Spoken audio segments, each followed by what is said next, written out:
Hi, I'm Molly with Miss Molly Knows, and I'm here to tell you one of my personal stories. And this is a real ghost story, so happy Halloween week.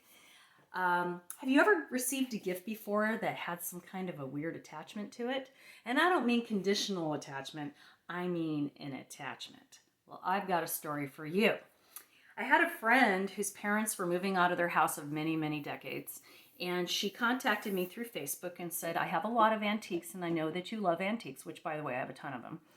And I would love for you to come over and have a peek and see if there's anything you want. So I went over there and I picked up a few items. And in the meantime, she was rifling around in the other room and she comes out right before I left and says, Hey, I've got this autograph book I thought you might like. And I guess in the late 1800s and early 1900s, that was sort of a nice little gift you would give people. Like maybe they're going away and everybody would sign a page and some little sentiment or whatever. And I started to look through it. It was really kind of beat up, but beautiful.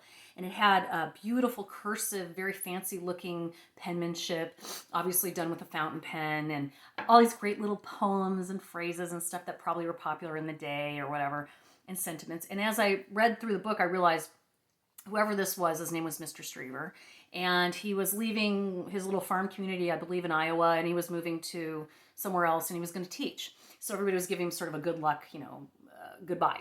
So I thought that was kind of nice, and she had picked him up at some other garage sale or whatever. So I took it home, and when I got home, my stepson Christopher looked through it. He was really into antiques too, and I was showing him, and we thought that was really neat. We put it on the bookshelf and just forgot about it.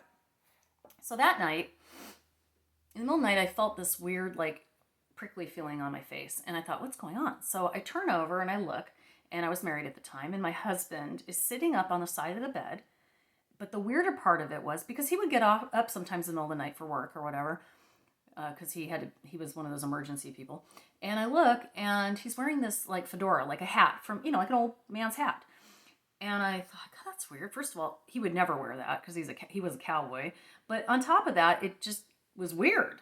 And as I was blinking my eyes trying to focus, I realized he wasn't in focus. He was sort of fuzzy, like I could almost see through him. And I said, is everything okay? And when I did, he turned over in bed. So I realized that was not my husband. And I knew I had psychic ability, but I just didn't, like I was afraid and I didn't totally get it. So I get up to get some water or something because I was kind of shooken up a little bit. And as I did that, I hear my dog in the living room kind of whimpering. So I walk out there and there she's sitting at attention, staring at the bookshelf where the autograph book was. And I thought, oh, that's weird. I didn't know what she was looking at.